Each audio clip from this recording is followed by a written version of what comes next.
We remember the day the world unstitched. It didn't start with a bang. There was no grand announcement from the sky. It began with little things, subtle whispers of wrongness. We'd place our keys on the counter, then we'd watch them slide sideways. They wouldn't fall, just glide without friction. They would move as if gravity had forgotten the rules. We laughed it off at first. We called them glitches in the matrix. We made jokes and posted videos online. Someone's cat floated lazily to the ceiling. A stream of water from a faucet tied itself into a knot. It was amusing for about a day. Then the amusement turned to a quiet, creeping dread. The glitches became more frequent.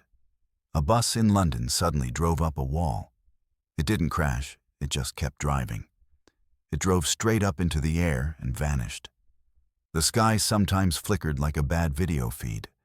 We would see strange stars for a moment. Then the familiar blue would snap back into place. Physics was fraying at the edges. Nothing was certain anymore. The laws we trusted were becoming suggestions. We felt a profound sense of cosmic vertigo. The solid ground beneath our feet felt fragile. The world was coming apart at the seams. We were living inside a fabric that was unraveling thread by thread. Every morning, we woke up with a question. What laws of reality would break today? Hope was a dwindling resource. We were adrift in a universe that had lost its mind. The answer came from a place of desperation. It was discovered in a sterile white laboratory. Dr. Eris Thorne's team was working around the clock. They were trying to understand the unraveling. They had complex theories and powerful machines. But the problem was growing faster than their solutions. The lab itself was a zone of instability. Tools would phase out of existence. Data screens would display impossible colors. One corner of the room flickered constantly. It showed a forest of crystalline trees. Aris was on his third straight day without sleep. He was drinking coffee that was more grit than liquid. He stumbled, catching himself on a workbench. He knocked over a roll of simple packing tape. The tape unspooled and fell toward the flickering corner. We all held our breath, expecting it to vanish. But it didn't. The sticky strip drifted down. It landed directly on the seam of the anomaly, and the flickering stopped. The corner of the lab became solid again. The crystalline forest was gone. There was only a wall with a piece of tape on it. We stared in stunned silence. It was impossible. It was absurd. It was the stupidest thing we had ever seen. Yet it worked. The tape, common, everyday plastic tape, had mended a tear in reality. It was a simple solution to a cosmic problem. For the first time in months, we felt a spark. It wasn't quite hope, but it was close. We approached the taped corner with caution. We ran every scan we could imagine.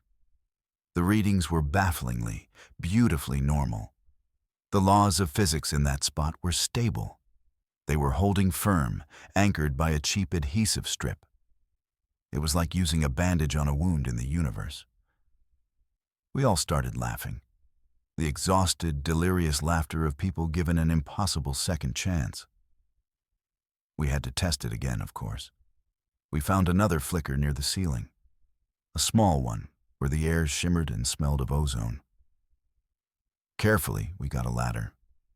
Another piece of tape was applied. The shimmer vanished. Gravity in that spot felt solid, correct. We dropped a pen. It fell straight to the floor. Not sideways, not up, just down. This was it. We had found a tool. We didn't understand how it worked. We didn't know why it worked. But it did. We mended the first tear. We fixed a small piece of our broken reality. The weight of the world felt a little lighter. We had been adrift without a paddle. Now, someone had handed us a roll of tape. It was time to start patching the leaks. We sent our findings out to the world. We expected skepticism, even ridicule. We had a paper full of quantum mechanics. It ended with a recommendation for office supplies. But the world was too desperate to be skeptical. Within hours, people were trying it for themselves. They were patching the little bits of wrongness in their homes. And it was working everywhere. A call went out across the fractured globe. This was a problem too big for any one team. It was too big for any one nation. We needed everyone. We needed hands to apply the tape. We needed eyes to find the tears. We needed minds to figure out how to make it better. Thus, the Stitcher Corps was born. Humanity answered with its best and bravest.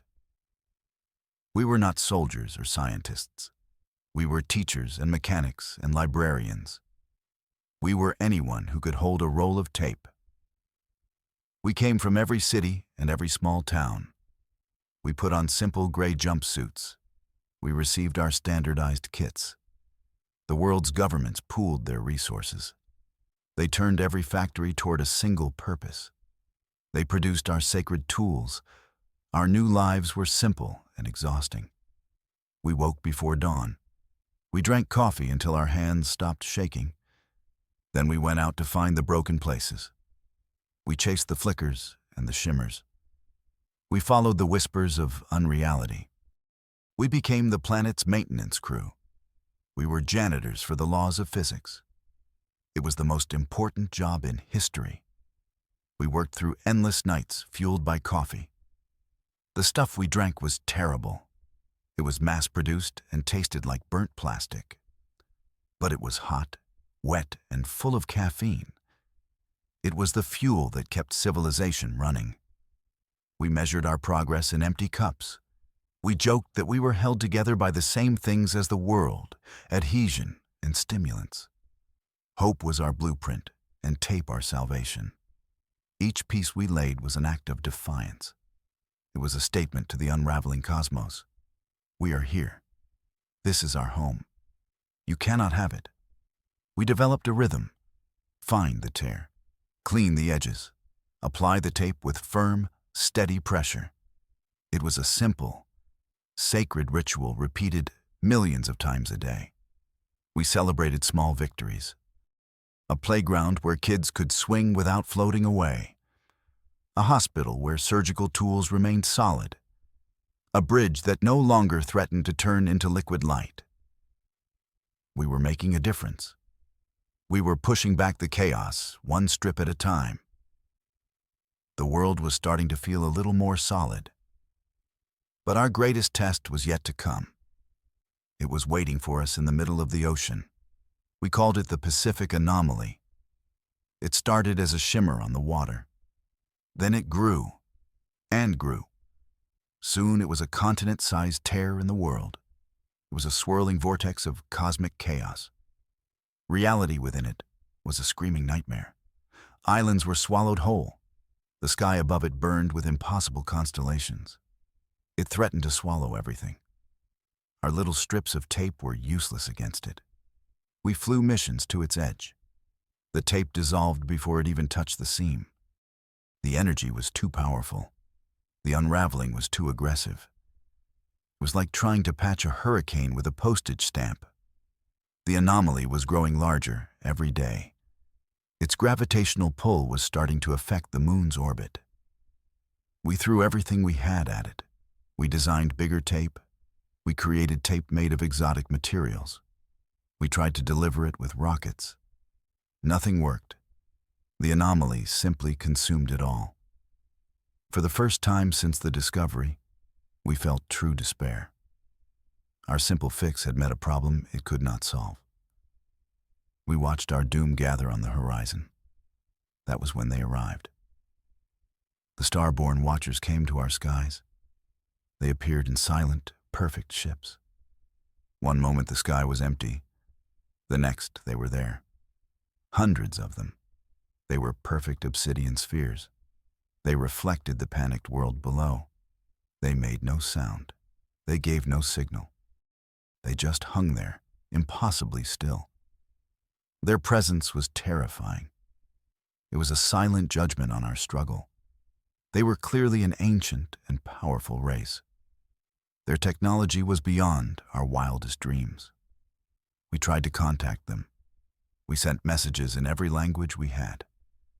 We broadcast mathematics and music. We pleaded for help. We received only silence in return. They were not here to save us. The old ones had come to observe our end. They were watching our world die. It was a spectacle for them. We were the last act of a tragic play.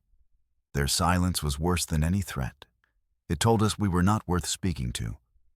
We were a footnote in the history of the cosmos, a failed experiment about to be erased. Then, after 7 days of silence, one of them spoke. The message entered our minds directly.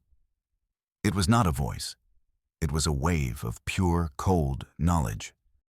They called themselves the architects.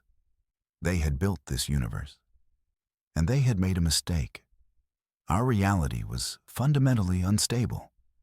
It was a lost cause doomed from its inception. They showed us visions.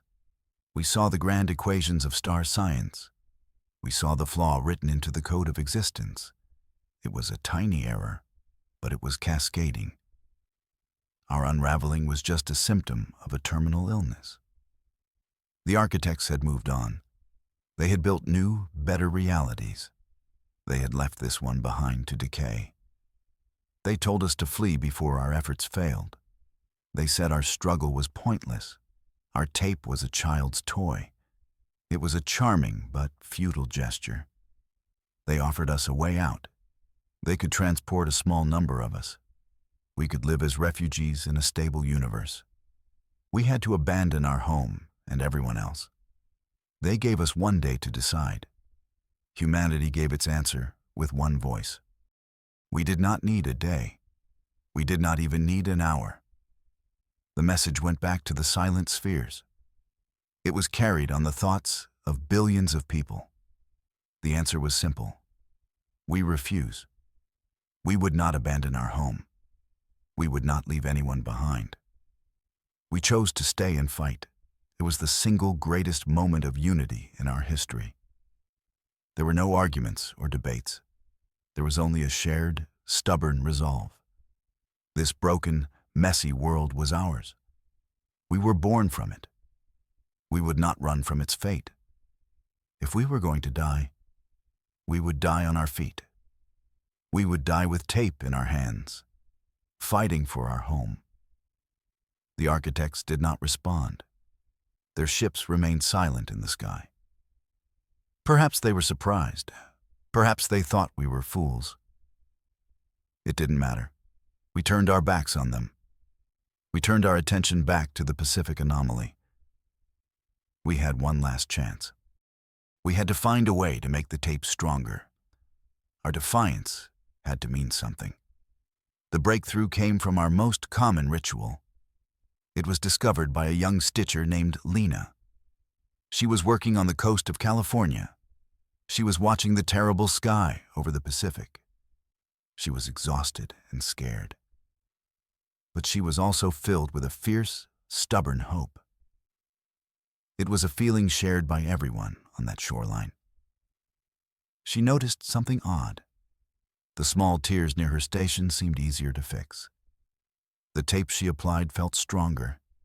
It held with a grip that defied the anomaly's influence. She compared her notes with the stitcher next to her. He was a grizzled old fisherman. He had experienced the same thing. The tape was working better here. But why? They shared a thermos of awful core coffee. And as she drank, Lena had an idea. It was crazy. It was the kind of idea you get when you are too tired to think straight. But it made a strange kind of sense. What if the tape wasn't the only tool? What if we were part of the equation? She remembered the feeling, that burning, defiant hope. The coffee didn't just wake her up. It focused her will. We learned how to weave hope into the tape itself. It wasn't a metaphor. It was a new kind of physics we were just discovering. Strong, focused emotion could influence reality. Our collective hope was a measurable force. The coffee acted as a catalyst. It sharpened our minds and our emotions. It allowed us to pour our intent into the adhesive. The tape became a conduit for our will to survive. We launched the greatest repair job in history. We called it the Great Stitching. We built focusing arrays along the coastlines. Millions of us gathered. We drank our coffee together. We focused our collective hope and defiance. We aimed it at the factories producing our new tape.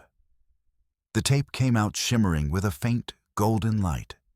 We called it hope-woven tape. Every person had a role in the Great Stitching.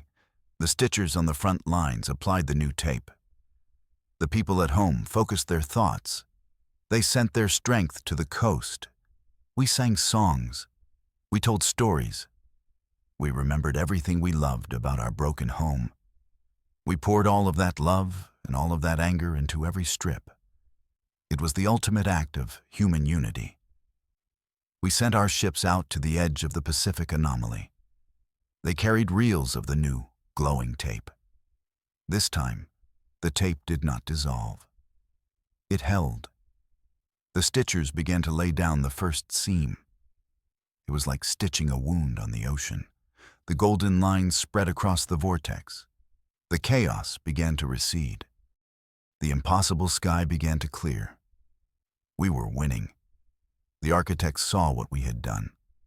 Their perfect silent ships drifted closer. Their sensors scanned our work. We could feel their astonishment. It washed over us in waves of cold disbelief. What we were doing was impossible. It defied their perfect understanding of the universe. It was not in their grand equations. Our messy human solution was stabilizing everything. We were not just patching the world. We were rewriting the flawed code. We were using emotion, a variable they had never considered. Hope was not a chemical reaction in the brain. It was a fundamental force of the universe. And we were the first to learn how to wield it. Their lost cause was being saved by stubborn apes. The watchers stood in awe. For the first time, they sent a new message. It was not a warning or a judgment. It was a single question that echoed in our minds. How? We did not answer them. We just kept working. We kept stitching our world back together. They had come to watch us die. Instead, they got a lesson in what it meant to be human. The Great Stitching took months. We closed the Pacific anomaly seam by seam. The day the final strip was laid, a cheer went up around the globe. The world was whole again. But it was forever changed. We lived on a planet of scars and seams. The golden lines of the hope-woven tape crisscrossed our continents and oceans. They were beautiful. They glowed softly at night. They were a constant reminder of what we had faced. They were a map of our victory. We had fought the end of everything and won. We didn't erase the damage. We incorporated it. Our world became a tapestry of our own making. The scars were a part of our story now. We learned to live with the seams. Children traced them on maps in school. Pilots used them for navigation. They became a part of our art and our culture. They symbolized our shared struggle and our unbreakable spirit. We were no longer just nations. We were the people who had taped their world back together. We were the stitchers. The architects' ships remained for one more day. They hung in the sky, silent as always. Then, as one, they turned and vanished. They left without another word. But they left behind a single, strange object. It floated down from the mother ship. It settled gently in the center of the sealed Pacific anomaly. It was a smooth, dark sphere just like their ships, but small enough to hold. It was a silent gift. We sent teams to study it. The object was made of no known material. It emitted no energy. It seemed to do nothing at all.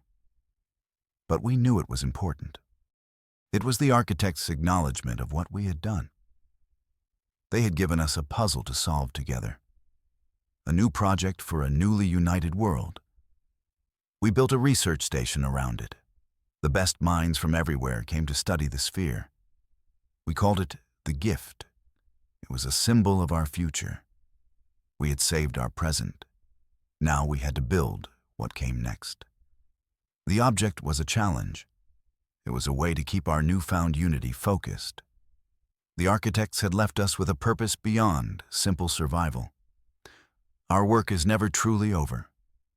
The world is stable but fragile. Small tears still appear from time to time. The old stresses on reality have not entirely vanished.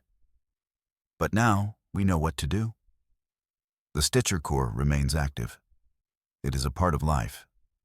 Every town has a local chapter. Every child learns how to patch a small flicker. We wake up to the dawn on a repaired world. The sun rises over an ocean laced with gold. The light catches the seams on our city buildings. We drink our coffee. We check our tape supplies. We face the day with a quiet confidence. We are the guardians of our own reality. Whatever the universe throws at us, we will be ready. With tape, hope, and coffee, we can fix anything.